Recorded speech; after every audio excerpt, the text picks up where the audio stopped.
الحمد لله نحمده ونستعينه ونستغفره ونؤمن به ونتوكل عليه ونعوذ بالله من شرور أنفسنا ومن سيئات أعمالنا من يهده الله فلا مضل له ومن يضلله فلا هادي له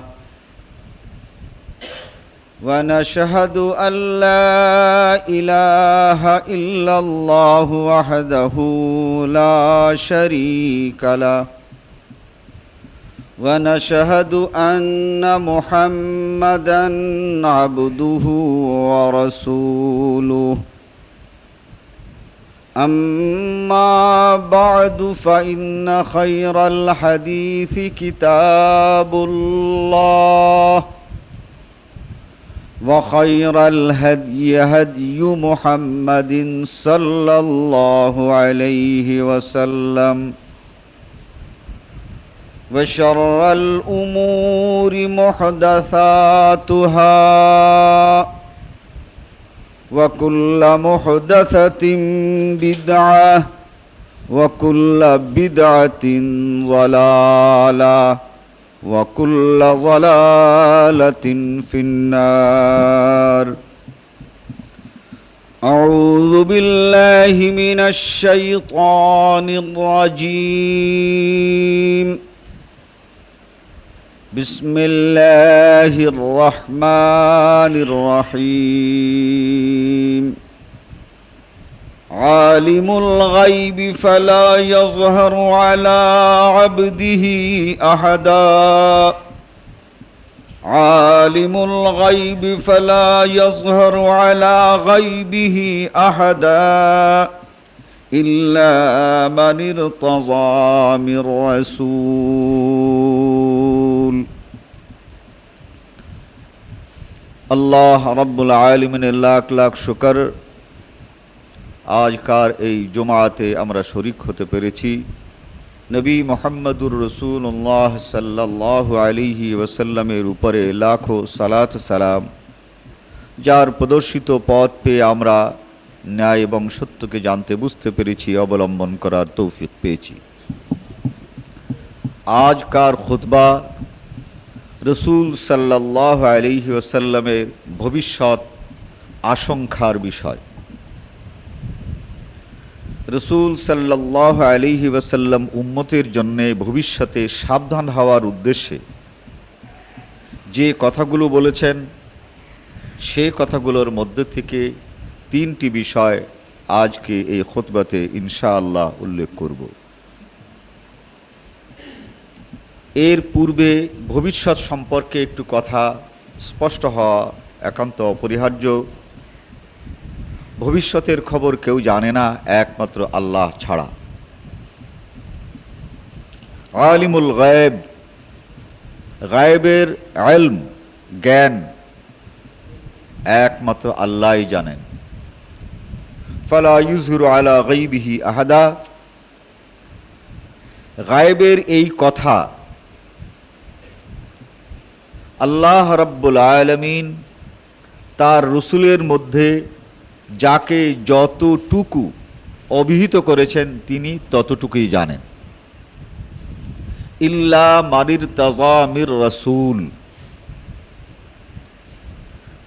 আল্লাহ রাব্বুল আলামিন যে আম্বিয়ায়ে কেরাম দিগকে দুনিয়ায় পাঠিয়েছেন তাদেরকেও ভবিষ্যতের কথা তিনি বলে দিয়েছেন যে তোমার পর বা এখন থেকে এতদিন পর এই বিষয়গুলো ঘটবে বা এই ব্যাপারটি ঘটবে বা এই কথাটি তুমি জানতে পারবে ইত্যাদি। আল্লাহ তাআলা রসুলদের মধ্যে থেকে যাকে যতটুকু জানিয়েছেন সে রসুল ততটুকুই জানেন, এর বাইরে সে রসুল আর কিছু জানেন না। রসুল সাল্লাল্লাহু আলাইহি ওয়াসাল্লামকে তার মৃত্যুর পর থেকে কিয়ামত পর্যন্ত, কিয়ামতের পর কি কি হবে সব কিছুই ভবিষ্যতের কথা। এমন কি যে কোরআন মজিদ আমাদের কাছে আছে, এটাও তো আল্লাহর নবী জানতেন না, তার কাছে অবতীর্ণ হওয়ার পরই তিনি কোরআনকে জানতে পেরেছেন। এটাও তো একটা ইলমে গায়েব। ফি লৌহে মাহফুজ, এ কোরআন মজিদটি লৌহে মাহফুজে ছিল, আল্লাহর নবীর কিছুই জানা ছিল না। আল্লাহ তাকে জানিয়েছেন, তাই তিনি কোরআন সম্পর্কে অভিহিত হয়েছেন। ঠিক এমনি করে উম্মতের ভবিষ্যৎ ভালো মন্দ সম্পর্কে আল্লাহ তাআলা আল্লাহর নবীকে যে কথাগুলো জানিয়েছেন, তার মধ্যে যে কথাগুলো উম্মতকে বলবার জন্য নির্দেশ দিয়েছেন, সেগুলোই আল্লাহর নবী উম্মতের ভবিষ্যৎ হিসাবে ব্যক্ত করেছেন। সেই ভবিষ্যৎ যা ব্যক্ত করেছেন তার মধ্যে একটি হাদিস, আন সাওবান কাল قال رسول الله صلى الله عليه وسلم إنما أخاف على أمتي الأئمة المضلين رواه أبو داود তিরমিজি। রসুল সাল্লাল্লাহু আলাইহি ওয়াসাল্লাম ইরশাদ করেন, হযরতে সাওবান একজন সাহাবী, তিনি বলেন যে রসুল বলেছেন, ইন্নামা আখাফু আলা উম্মতি, আমি আমার উম্মতের জন্য সবচেয়ে বেশি ভয় পাই আল আইম্মাতিল মুজিল্লিন, যে লোকগুলো ইমাম এবং পথভ্রষ্ট, অর্থাৎ পথভ্রষ্ট ইমাম দিগকে, গোমরাহ ইমাম দিগকে আমার উম্মতের জন্য সবচেয়ে বেশি ভয় পাই। তার কারণ এরা আমার উম্মতের যত ক্ষতি সাধন করতে পারবে, এত ক্ষতি সাধন করার ক্ষমতা বা এত ক্ষতি সাধন করার অবকাশ বা সুযোগ আর কোনো মানুষের কোনোদিন আসবে না।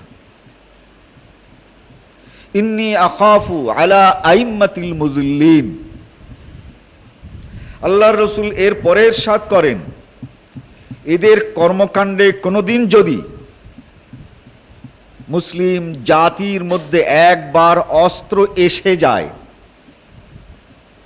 দুই ইমামদের বা দুই দল ইমামদের মতবিরোধ যদি সংঘর্ষে পরিণত হয়, আর সেই সংঘর্ষে যদি অস্ত্র একবার এসে যায়, ইদা উজিয়া সাইফ ফি উম্মতি লাম ইয়ারফা আনহুম ইলা ইয়াউমিল কিয়ামা, তাহলে জেনে রাখো যে এই অস্ত্র কিয়ামতের আগ পর্যন্ত তাদের মাঝে থেকেই যাবে, কিয়ামত না আসা পর্যন্ত এদের হাত থেকে এই অস্ত্র আর নামবে না।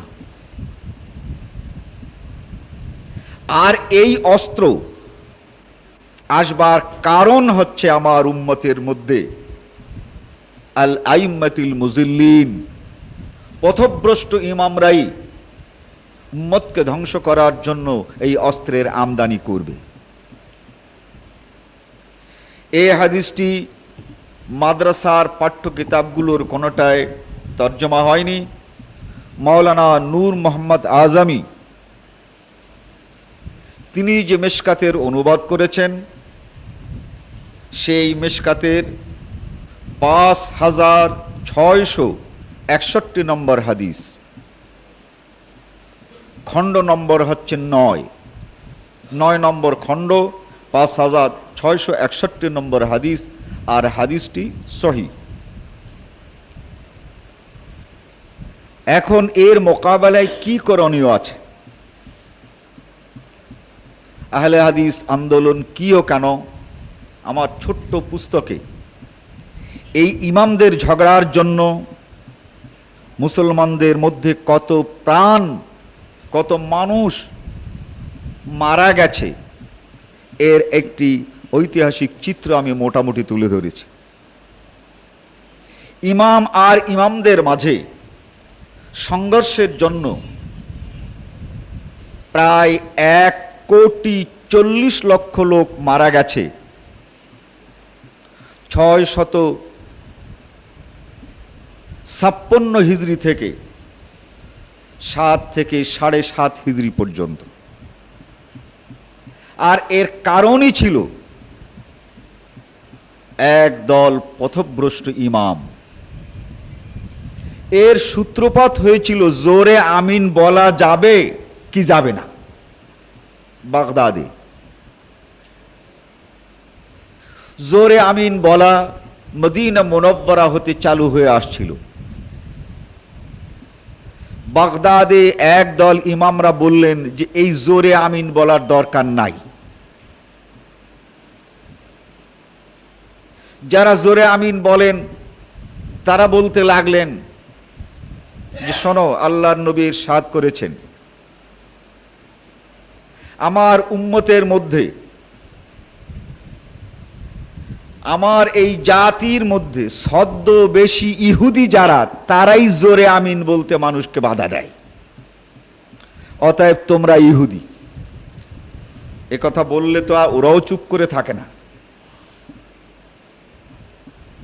এই যে মতবিরোধটা, এই মতবিরোধটাই ক্রমশ হতে হতে এমন হলো, যেহেতু জোরে আমিন মক্কায় বলে, জোরে আমিন মদিনায় বলে, জোরে আমিন হেজাজে বলে, সমস্ত রাষ্ট্রে জোরে আমিন বলে, কেবলমাত্র সিরিয়ার এই বাগদাদে জোরে আমিন যদি কেউ বন্ধ করতে চায়, তা যারা আরবি জানে তারা তো বন্ধ করতে রাজি নয়। এটাই এমন একটি রূপ গ্রহণ করল, সংঘর্ষ হলো, দুই মাদ্রাসায় সংঘর্ষ। এক শ্রেণীর মাদ্রাসা ছিল মাদ্রাসাতু আহলুল হাদিস, আর এক শ্রেণীর মাদ্রাসা ছিল মাদ্রাসাতু আহলুর রায়। এই দুই দলের সংঘর্ষে মাদ্রাসাতু আহলুর রায় যারা, তারা বলছে আমিন মানে দোয়া, আল আমিন হুয়া দোয়া মাবনান আলাল ইখফা, এই আমিনটা আস্তে বলতে হবে। তো এটা তোমরা জোরে বলবে কেন? তারা বলে যে জোরে বলার এই হাদিস আছে। বলে হাদিস থাকলে কি হবে, জোরে বললেও হয় আর আস্তে বললেও হয়, মানে দুই দলই হয় আর হয়। তো এরা বলতে প্রস্তুত নয়। এই সংঘর্ষে প্রথম 10,000 মানুষ মারা যায়। আল ফিরাক বাইনাল ইসলাম নাম করে একটি কিতাব আছে, ইমাম দুয়াইলামি লিখেছেন যে এই প্রথম সংঘর্ষে 10,000 মানুষ দুই পক্ষে মারা যায়। এখনো কিন্তু মারামারি বন্ধ হয় নাই। যারা মার খেলো, যাদের দলের মানুষ বেশি মারা গেল, এরা হালাকু খানকে ডেকে আনলো ওই জোরে আমিন বন্ধ করার জন্য। হালাকু খান যখন আসলো, আমিন যারা জোরে বলে আর আসতে বলে সবাইকে একসঙ্গে মারতে শুরু করে দিল। এক বাগদাদেই সেখানে এই হালাকু খান ঢোকার পর আর কে জোরে আমিন বলে আর কে আস্তে আমিন বলে কিছুই দেখে নাই, একসঙ্গে সাবার করতে শুরু করেছে। 40 দিন পর্যন্ত এই হত্যাযজ্ঞ চালিয়েছে। মুসলমানদের সকল সঞ্চিত সম্পদকে লুণ্ঠন করেছে, মুসলমানদের মহিলাদেরকে দাসী বানিয়েছে, তাদের যুবকদেরকে গোলাম বানিয়েছে। 40,000 মাদ্রাসা ধ্বংস করে দিয়েছে। মুসলমানদের এই শিক্ষার সম্ভার টাইগ্রিস নদীতে ফেলে দিয়েছে, স্রোত বন্ধ হয়ে গেছে। কারণ কি? ইমাম সাহেবদের ঝগড়া। বিরোধ কোথায়? মদিনার নামাজ মানি না, মদিনার নামাজে জোরে আমিন বলে, আমাদের এইখানে জোরে আমিন বলতে হবে, এর কোনো কথা নাই। বিরোধ আর কোথাও নয়। বুঝতে পারত এই ইমামরা এই বিষয়টাকে সুন্দর করে মীমাংসা করতে পারত। আল্লাহ তাআলা ইরশাদ করেছেন, ফাইন তানাজাতুম ফি শাইইন ফারুদ্দুহু ইলাল্লাহি ওয়ার রাসূল। কোথাও যদি কোনো রকমের বিরোধ সৃষ্টি হয়ে যায়, ফারুদ্দুহু ইলাল্লাহি ওয়ার রাসূল, তাহলে আল্লাহর কোরআনে দেখো এই বিরোধের মীমাংসা কি আছে। যদি আল্লাহর কোরআনে না থাকে, তাহলে নবী মুহাম্মদুর রাসূলুল্লাহ সাল্লাল্লাহু আলাইহি ওয়াসাল্লামের হাদিসে দেখো কি আছে। যদি হাদিসে এর মীমাংসা থাকে, মীমাংসা মেনে নাও।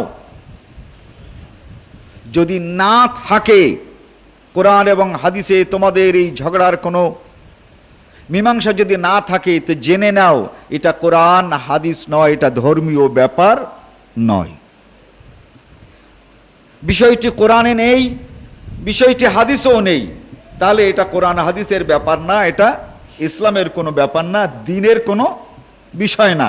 এটা নিয়ে কোনো ঝগড়াই করা যাবে না, এটা নিয়ে কোনো বিরোধী সৃষ্টি করা যাবে না। যে যেমন পরে করুক, খবরদার এ নিয়ে কোনো ফতোয়াবাজি চলবে না।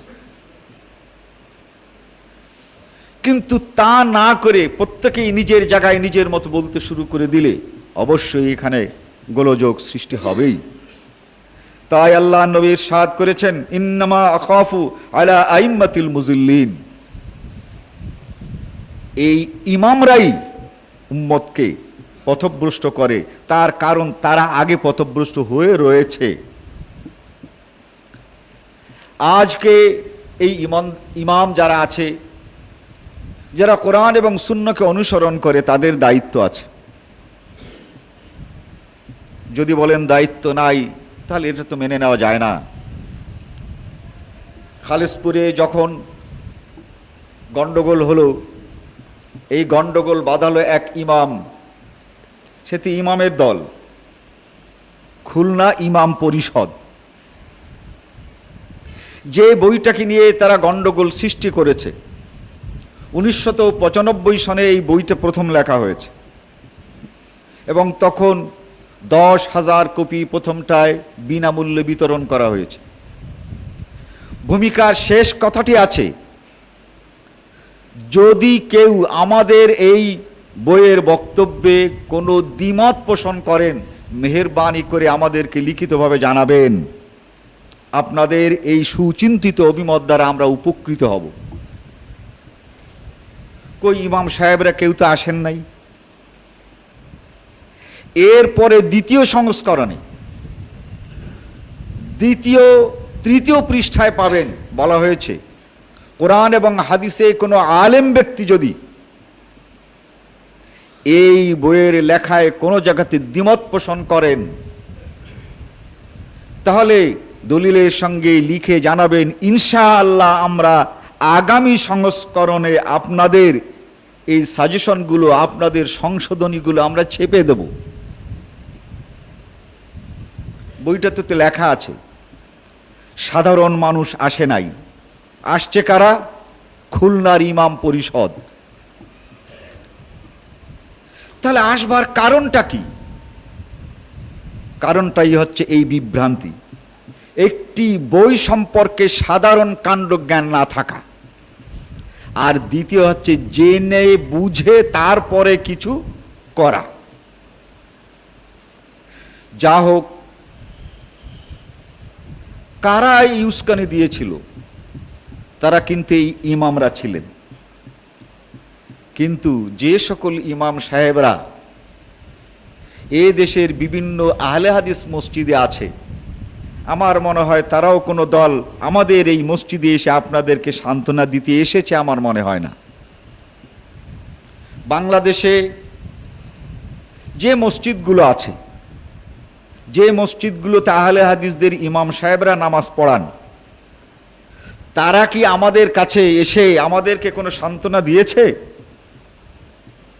তারা কি দল ধরে এসেছে? তারা কি কোনো একটা মিটিং করে আমরা কি ঠিক বললাম না বেঠিক বললাম এ সম্পর্কে কিছু বলেছে? বলে নাই। কেন? বিভ্রান্ত ইমামদের দল আছে, আর যারা সিরাতে মুস্তাকিমে আছেন, যে সকল ইমামরা সঠিক পথে আছেন, এদের কোনো জামাত নাই, এদের কোনো দল নাই, তাই তারা কোনো দলে তারা আসতে পারে নাই। অথচ তাদের দায়িত্ব ছিল যে তারা একটি দলবদ্ধভাবে আসেন, কিন্তু কই আসেন তো নাই। আসছেন ব্যক্তিগতভাবে, কেউ কাউকে ভালোবাসেন। খালিশপুরের অবস্থাটা কি, কোথায় কি হলো না হলো, যারা আসছেন অনেকে আসছেন কারোর সঙ্গে দেখা সাক্ষাৎ না করে আমাদের মসজিদ, পাঠাগার ইত্যাদির অবস্থা দেখে চুপি চুপি এসে চুপি চুপি চলে গেছে। এরকম বহু লোকের সঙ্গে দেখা হয়েছে যে আপনার ওটা ভাঙচুর দেখলাম, মসজিদ ভাঙচুর দেখলাম, ওটা ভাঙচুর দেখলাম, কার সঙ্গে কি দেখা সাক্ষাৎ করব, তারপরে চলে আসি। তো এই যে অবস্থার সৃষ্টি হয়েছে, যে আমাদের যারা ইমাম আছে সংঘবদ্ধ শক্তি না থাকার জন্যে তারা কিন্তু সংঘবদ্ধভাবে অগ্রসর হতে পারে নাই। তাহলে একদিকে যারা পথভ্রষ্ট তারা একটি কাণ্ড ঘটিয়েছে, কিন্তু যারা পথের উপরে আছে তারাও কিন্তু ভালো কোনো কাণ্ড ঘটাতে পারে নাই। কারণ কি? কারণটা হচ্ছে এই যে তারা যে হকের উপরে আছে এইটা বলবার সাহস নাই। নিজের মেম্বারের উপরে বেদাতের বুদ্ধে বহু ওয়াজ করা যায়, বাইরে তো আর কেউ শোনে না, কিন্তু বেদাতির পেছনে নামাজ হবে না এই রকমের একটা বুকলেট লিখে আপনি ছেড়ে দিয়ে দেখেন আপনার অবস্থাটা কি হয়। একটা পত্রিকায় আপনি দেন যে হানাফিদের পেছনে নামাজ হয় না, তখন অবস্থাটা অনুমান করেন। আমি অনেক ইমামদের সঙ্গে আলাপ করেছি, এটা করলেন না কেন? শুধু তাদের মধ্যে ভয়। তাদেরকে আমি ডাকি নাই এই জন্য যে আমি জানি যে এর মধ্যে বিপদ আছে। এই বিপদে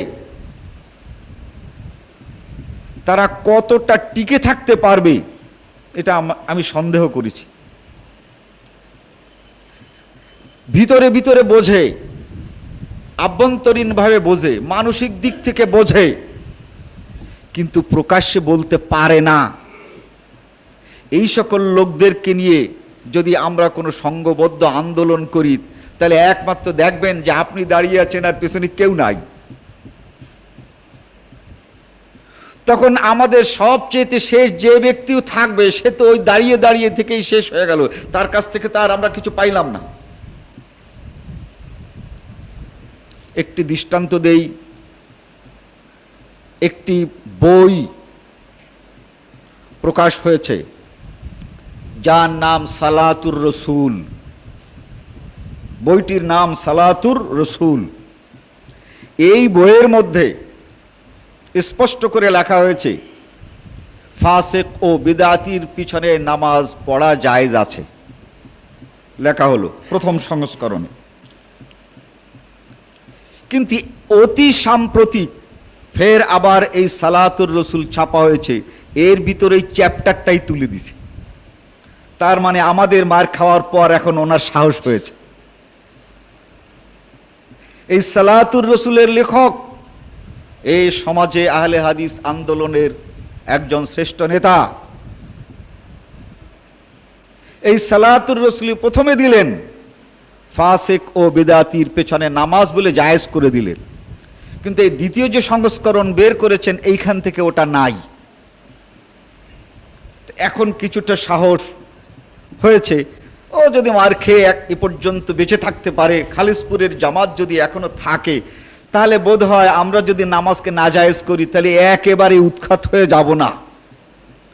এই সাহসে আবার সালাতুর রসুলি এই মসলা নাই। তাই আমিও একটু সাহস করে কিছু ইমাম সাহেবদের সঙ্গে যোগাযোগ করলাম। তারা বলে যে না ঠিক আছে, ইমাম সাহেবদের একটা কিছু হওয়া উচিত, একটা দল টল হলে ভালো হয়। তো করেন, বলছে আপনি ডাকেন। বলে এই মার খাওয়া মানুষটাকে দিয়ে ডাকাবেন? বলে হ্যাঁ আপনিই ডাকেন, আর নতুবা। তার কারণ এবার সারা বাংলাদেশে বোঝা গেছে যে এই বইগুলোর দাম কতটুকু।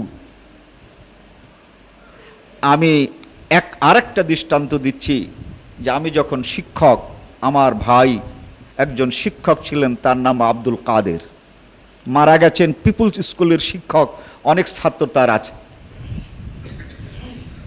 তো উনি 1965 সনে ভারত ছেড়ে বাংলাদেশে এসেছিলেন, তদানীন্তন পাকিস্তানে আসছেন। তো আমি জিজ্ঞাসা করলাম বিষয়টা কি, আসলেন কেন? কাদের সাহেব বলেছিলেন যে ভাই, বাড়ির পাশে একটি হিন্দু বাড়ি ছিল, পুজো চলছিল। আমাদের গ্রামের লোকেরা হিন্দুদের পুজোয় হিন্দুরা যেমন করে পুজো করে ঠিক সেইভাবে পুজো করলাম, যাতে করে জীবনে বেঁচে থাকতে পারি। একেবারে যা যা করে সেই সব কিছু করলাম। কিন্তু 3 দিন পরে যখন আমাদের গ্রামটা আক্রান্ত হলো বাইরের হিন্দু দিয়ে, আমাদের কেউকে ক্ষমা করে নাই। যে মোড়ল ওই পুজো করার জন্য আমাদেরকে সেই ওই বাড়ির পুজো খোলায় নিয়ে গিয়েছিল, তাকে ধরে এনে ওই পুজো খোলার সেই বেদিতে প্রথমেই বলি দেয়। তখন বুঝলাম যে হিন্দুদের সঙ্গে হিন্দু হয়ে থেকে পুজো করেও হিন্দুদের হাত থেকে রক্ষা পাওয়া যায় না। যে সকল লোকেরা বেদাতিকে সমর্থন করেছিলেন, তাদের পক্ষে মশলা ছাপিয়েছিলেন, তাদের সঙ্গে অনেক কিছু করতে গিয়েছেন, তারাও এই কয়দিনের অভিজ্ঞতায় দেখেছে যে ওদেরকে সমর্থন করলে আসলে ওরাও ছাড়ে না। বেদাতিকে সমর্থন করলে বেদাতিরা এই সুন্নাপন্থী লোকদেরকে কোনো অংশে কোনো জায়গায় কায়দা পেলে ক্ষমা করে না। এখন কিছুটা সাহস হয়েছে। আমি আপনাদেরকে আহ্বান করছি, ওই সকল ইমামরা ঠিক আসবার জন্য তারা কোনো জায়গা সিলেক্ট করতে পারছেন না। এই ইমাম যারাই হোক, 10 জন হোক, 20 জন হোক, 40 জন হোক, 50 জন হোক, এরা কোন জায়গায় এসে একটু একত্রিত হবেন। সর্বশেষ সকলে এই প্রস্তাব করেছেন, আপনি যদি ডাকেন আর খালিশপুরে যদি আপনাদের মসজিদে যদি ডাকেন তাহলে আমরা যেতে পারি। আমাদের কাছে ধারের কোনো মসজিদে গিয়ে এই প্রোগ্রাম করা যাবে না। এই সব কিছু আবার এখানে, তার মানে আহলে হাদিস ইমামরা আমাদের এখানে আসতে চান। তারা একটা তো খুলনা ইমাম পরিষদ আছে, তারা একটা মুসলিম ইমাম পরিষদ গঠন করতে চান। মুসলিম মানে আল্লাহ আল্লাহ রসুলের কাছে আত্মসমর্পণকারী। তো এই জন্যে আমাদের বোধহয় তাদের এই দাওয়াত কবুল করা উচিত। হয়তো তাদেরকে 2 ওয়াক্ত খাওয়াতে হবে, থাকার জন্য তো আল্লাহর ঘর আছে। আমরা কি পারবো না? ইনশাআল্লাহ তাদেরকে আমরা ডাকবো তাদের সময় মতো, সুযোগ মতো। আপনাদের এই অনুমতি সাপেক্ষে ইনশাআল্লাহ আমাদের এখানে তারা যদি আসেন তাহলে আসবেন। এবং এই বাংলাদেশে মুসলিম ইমাম পরিষদ নামে তারাও একটা ইমাম পরিষদ এখন করতে চাইছেন। তার কারণ বেদাতীত থেকে যে যন্ত্রণা ভোগ করেছেন, এবার আর বেদাতীত পক্ষে তারা নেই, বইয়েতেও নাই, কাজেও নাই, অনেক জায়গাতেই দেখা যাচ্ছে। এটার গুরুত্ব অপরিসীম। এই মসজিদ তাদের মধ্যে 5 জন হলেও যদি একটি ঐক্যবদ্ধ ইমাম পরিষদ করতে পারেন, তাহলে তাদের খুতবা পরিবর্তন হবে, তাদের আকীদা পরিবর্তন হবে, তাদের ধ্যান ধারণা পরিবর্তন হবে। এবং দেখবেন অল্প হলেও তারা যে ন্যায় এবং সত্য কথা এখনো সাহস করে বলতে পারছেন না, এই ইমানের পরিবর্তনের প্রয়োজন আছে। আর এই ইমানের পরিবর্তনের প্রয়োজন আছে বলেই ইমাম সাহেবদেরও ট্রেনিংয়ের প্রয়োজন আছে। এই ইমাম সাহেবদের বারবার ট্রেনিং হচ্ছে, কিন্তু আহলে হাদিস ইমামদের ইমানকে মজবুত করার জন্য কোনো ট্রেনিং এই বাংলাদেশে হচ্ছে না। চতুর্দিক থেকে এই একই কথা আসছে যে আমরা ইমানের দাওয়াত দিচ্ছি, ইমান তো বুঝি না। ইমানের সুন্নতের দিকে দাওয়াত দিচ্ছি, এই সুন্নতি বুঝি না। এমন অনেক কাজ যা সুন্নত নয় তাকে সুন্নত বলে মানুষের উপরে চাপাবার চেষ্টা করছি, আবার যা সুন্নত তাকে আমরা সুন্নত নয় বলে বর্জন করছি। অতএব আমাদেরও প্রশিক্ষণ হওয়ার প্রয়োজন আছে। নবী মুহাম্মদুর রাসূলুল্লাহ সাল্লাল্লাহু আলাইহি ওয়াসাল্লামের এই হাদিস আজ কার্যকরী হতে শুরু হয়েছে। ইমাম সাহেবরা যখন যেখানে নির্ভীক হয়েছেন, সেই ইমাম সাহেবদের উপরে বাতিলদের পক্ষ থেকে আক্রমণও শুরু হয়েছে। কেটে উঠতে সময় লেগেছে, কিন্তু ওই ইমাম সাহেবদের প্রচারিত আদর্শ বিলুপ্ত হয় নাই। ইমাম ইবনে তাইমিয়া, তাকে শহীদ করা হয়েছে, কিন্তু ইমাম ইবনে তাইমিয়ার যে শিক্ষা, যে শিক্ষা গ্রহণ করে আজ এই তৌহিদ তথা এই রিসালাতের যে প্রচার হয়েছে, সেই প্রচারের রোশনি আজও শেষ হয় নাই। আজ শিক্ষিত ছেলেরা বলতে শুরু করেছে, সহিহ হাদিস কাকে বলে, জয়ীফ হাদিস কাকে বলে, এগুলো আমাদেরকে বুঝিয়ে দিন।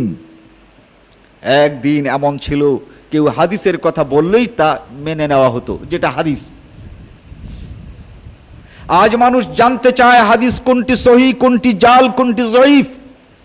সাধারণ মানুষ এই চেতনার সৃষ্টি করেছিলেন ইমাম ইবনে তাইমিয়া। হাদিস ছিল, কিন্তু এই প্রশ্ন করার অধিকার মুহাদ্দিসদের কাছে ছিল না। ইমামদের কাছে প্রশ্ন করা যাবে এই অধিকার ছিল না। এই অধিকার সাধারণ মানুষের মাঝে প্রতিষ্ঠা করেছেন জিজ্ঞাসা করার অধিকার, প্রশ্ন করার অধিকার। এটাতে একজন মুক্তাদির আছে, এই চেতনার সৃষ্টি করেছিলেন ইমাম ইবনে তাইমিয়া। আজ চলছে, আজ জিজ্ঞাসা করা হচ্ছে। ফলে ইমাম সাহেবরা দিক বিদিক জ্ঞান শূন্য হয়ে পড়েছেন অনেকে, যেহেতু এই 5 ওয়াক্ত নামাজ পড়ানো ছাড়া অনেকে 5 ওয়াক্ত নামাজের মসলাও জানে না। এক ইমাম সাহেবকে, আমার কাছে কিতাব আছে, তা কিন্তু আরবিতে, উর্দুতে নাই। এখন তুমি যদি উর্দু পড়ে জানতে চাও, আমার কাছে কোনো কিতাব নাই, যা আছে আরবিতে আছে, তুমি শুনবে। তারপরে এই ইস্তিসকার নামাজ কিভাবে পড়তে হয়, এর শুরু কিভাবে করতে হয়, শেষ কিভাবে করতে হয়, কখন খুতবাটা দিতে হয়, কিভাবে খুতবা দিতে হয়, আমি তাকে জাদুল মাআদ নাম করে একখানা হাদিসের কিতাব থেকে, সকল হাদিসের কিতাব থেকে এক জায়গাতে করে পূর্ণাঙ্গ নামাজটা আছে, যে কিতাব তার নাম জাদুল মাআদ, বাংলা তর্জমা হয়ে গেছে। এই জাদুল মাআদের প্রথম খণ্ডে আছে, আমি তাকে পড়ে পড়ে শোনালাম। তো এই তো হচ্ছে ইমাম সাহেব নামাজের মসলা জানেন না, কিন্তু নামাজের ইমাম। মাসাইলে নামাজের খবর নাই, কিন্তু এই অঞ্চলের একজন ভালো ইমাম, জুট মিলের বড় মসজিদের ইমাম, এক জুট মিলের। বন্ধুগণ, আমাদের করণীয় হচ্ছে এই, যে এই সকল আমাদের যারা ইমাম, তাদের একটা হলেও তো বন্ধু আছে, দুটো হলেও বন্ধু আছে। এই ইমামদেরকে আমরা ঐক্যবদ্ধ করি এবং তাদেরকে ঐক্যবদ্ধ করে তাদের মধ্যেই চেতনার সৃষ্টি করি। আমাদের ইমাম যারা আছে সকলেই সমান ইমানি চেতনায় উদ্বুদ্ধ নেই, এই জন্য তারা আসতে চাইছেন। আমরা এর জন্য দাওয়াত দেব ইনশাআল্লাহ রহমান। এই বাতিল ইমাম, বিভ্রান্ত ইমামদের মোকাবেলায় সিরাতে মুস্তাকিমে প্রতিষ্ঠিত ইমামদেরকে ঐক্যবদ্ধ করার প্রয়োজন এসে গেছে। এজন্যে যে রাসূল সাল্লাল্লাহু আলাইহি ওয়াসাল্লামের এই ভবিষ্যৎবাণী আজকে এই বাংলাদেশে সবচেয়ে বেশি খাটতে শুরু করেছে। বাংলাদেশের ইমাম, এদের যে ভ্রষ্টতা, এদের গমরাহি এক দারুণ পর্যায়ে উপনীত হয়েছে। আমাদের নিকটবর্তী একজন ইমাম সাহেব, তিনি আবার হজের দালাল। তার মানে যারা হজ করতে যায়, এদের এই 10 জন কুড়াতে পারলে ওনার হজটা ফ্রি হয়। তো এই আমাদের আশেপাশের একজন ইমাম সাহেব, তিনি এই 10 জন তো জোগাড় করেছেন। তো এনার সেই কোম্পানি তাকে ফ্রিতে হজে নিয়েছে। তো এই খালেসপুরে সবাইকে একত্রিত করে বলে কি ভাই সব শোনেন, এই যে আমরা হজে রওনা হয়েছি, তো ওই মক্কায় যাওয়ার পরে কিন্তু অনেক উল্টো পাল্টা আমরা দেখব। তো একজনে জিজ্ঞেস করেছে, হুজুর বলেন কি মক্কায় উল্টো পাল্টা? বলে মক্কায়? বলে হ্যাঁ মক্কায় উল্টো পাল্টা। বলে সে আবার কি? বলে এই ধরেন নামাজের মধ্যে উল্টো পাল্টা। বলে তাই নামাজে ওখানে উল্টো পাল্টা? বলে হ্যাঁ নামাজে উল্টো পাল্টা, ওই ইকামতে উল্টো পাল্টা দেখবেন আপনি সেখানে। কিন্তু খবরদার খবরদার, ওই যেখানেরটা সেখানে রাখবেন, ওটা কিন্তু বাংলাদেশে নিয়ে আসবেন না। ওইখানে যদি আপনি আপনার মতো করবেন, আর যদি ভুলে কখনো ওই রকমের একটা হয়েই যায়, তাহলে নামাজ নষ্ট হবে না, ওতে নামাজটা হবে। আপনি আবার আলাদা করে নামাজ পড়তে যেন না, তো বিপদের ব্যাপার।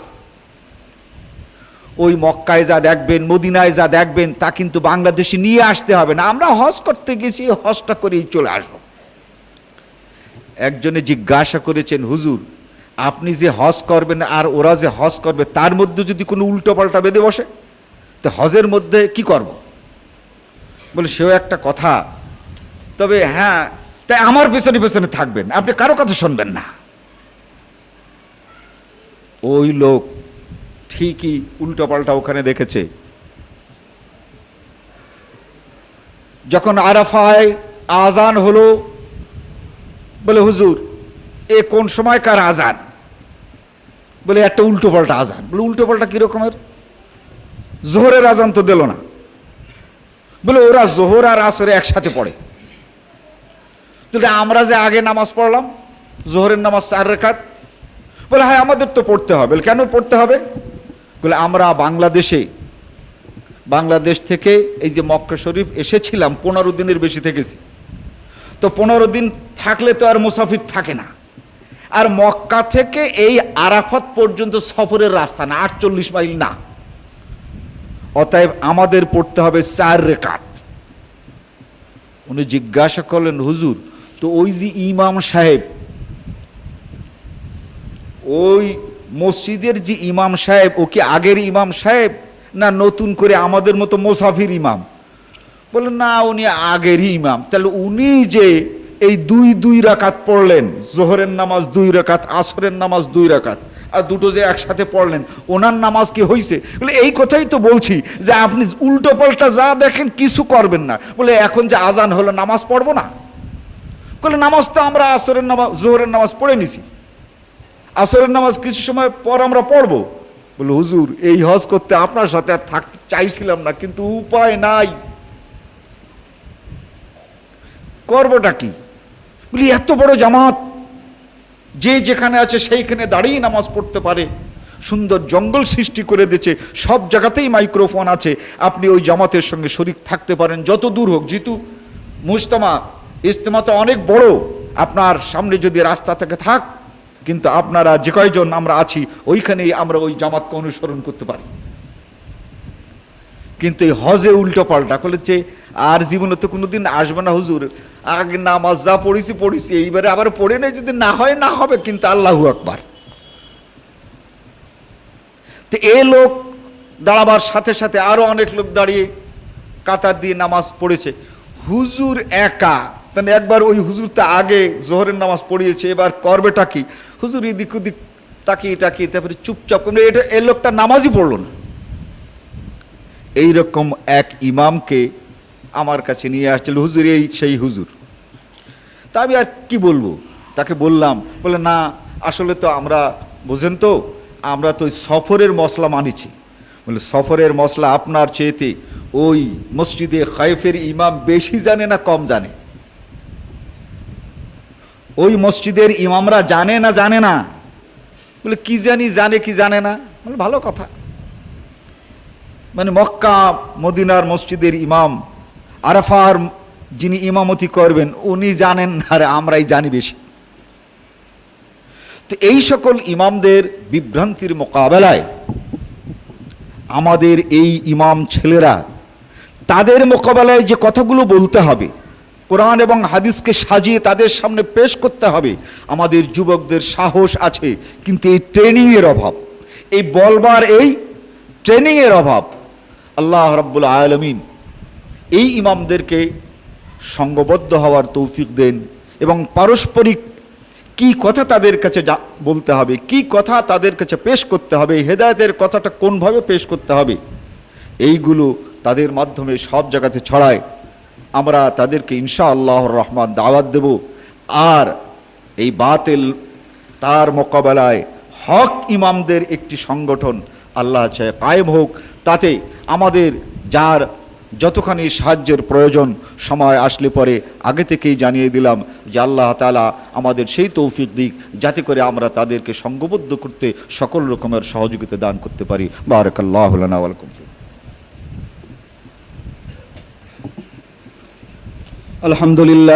আলহামদুলিল্লাহ নাহমাদুহু ওয়া নাস্তাঈনুহু ওয়া নাস্তাগফিরুহু ওয়া নু'মিনু বিহি ওয়া নাতাওয়াক্কালু আলাইহি ওয়া নাউযু বিল্লাহি মিন শুরুরি আনফুসিনা ওয়া মিন সাইয়্যাতি আ'মালিনা মান ইয়াহদিহিল্লাহু ফালা মুযিল্লা লাহু ওয়া মান ইউযলিলহু ফালা হাদিয়া লাহু ওয়া নাশহাদু আল লা ইলাহা ইল্লাল্লাহু ওয়াহদাহু লা শারীকা লাহু ওয়া নাশহাদু আন্না মুহাম্মাদান আবদুহু ওয়া রাসূলুহু আম্মা বা'দ।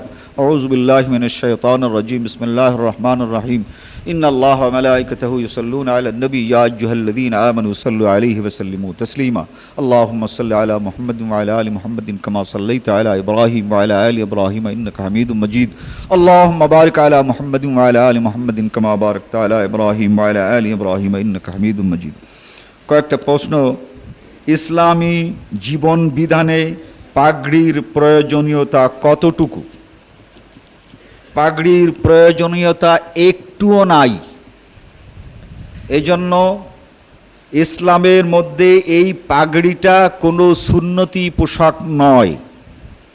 এটা নবী মুহাম্মদুর রাসূলুল্লাহ সাল্লাল্লাহু আলাইহি ওয়াসাল্লামের পোশাকের মধ্যে একটি আদত, তার নিজের একটি পছন্দ আর অপছন্দ।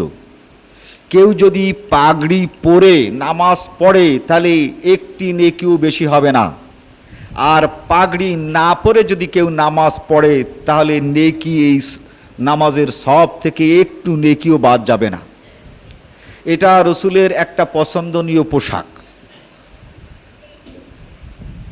এই যে লুঙ্গিটা আমরা পরি, রসুল সাল্লাল্লাহু আলাইহি ওয়াসাল্লাম লুঙ্গি পরেছেন কিন্তু সেলাই করেন নাই। এই সুন্নত কয়জনে আদায় করেছেন? এই সুন্নত আদায় করতে গেলে বাংলাদেশের যে অবস্থা বেগতিক হয়ে বসতে পারে, এই জন্য তাড়াতাড়ি ওটাকে সেলাই করে পরি। তো সেলাইবিহীন লুঙ্গি পরা যদি সুন্নত হয়, তার কারণ আল্লাহ নবী করেছেন তাই সুন্নত। আল্লাহ নবী যা যা করেছেন সব সুন্নত না। আল্লাহ নবী তার স্ত্রীকে একবার তালাক দিয়েছিলেন, এই খুতবায় বলেছি। হযরত ওমর রাদিয়াল্লাহু তাআলা আনহুর কন্যা হাফসাকে একবার তালাক দিয়ে আবার ফেরত আনেন। তো রসুল যা করেন সেটাই যদি সুন্নত হয়, তো এই সুন্নত আমাদের সকলের একবার আদায় করা উচিত।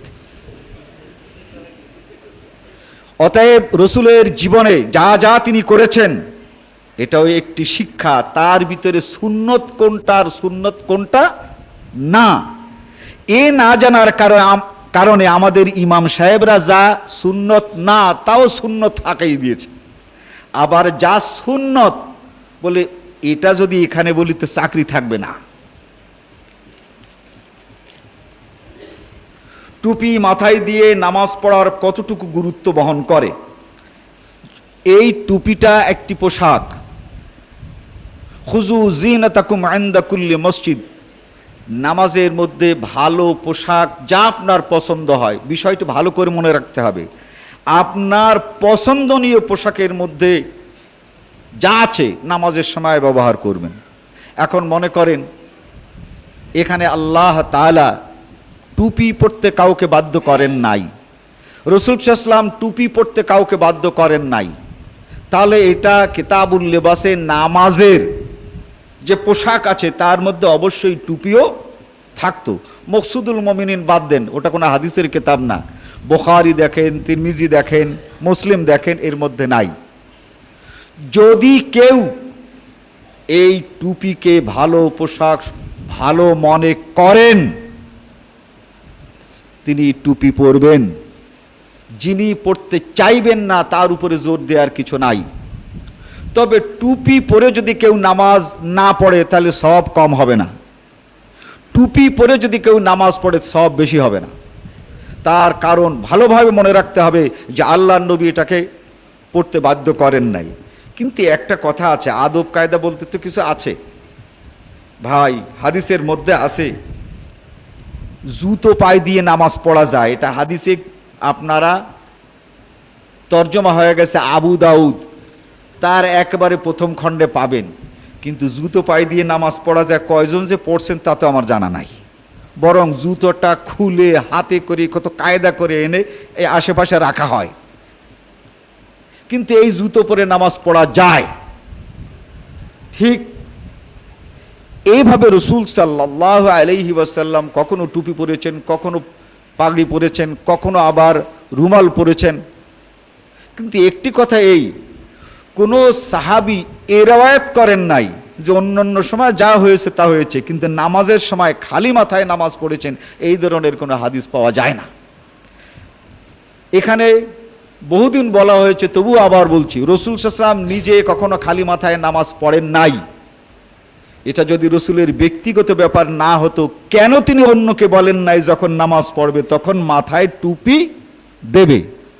তিনি নিজে পড়েছেন, অন্যকে যখন তিনি দেন নাই, এর অর্থই হচ্ছে শরিয়াতে ওই ব্যক্তিকে স্বাধীনতা দিয়েছেন। নিজে পড়লেন কিন্তু অন্যকে পড়তে বলেন নাই।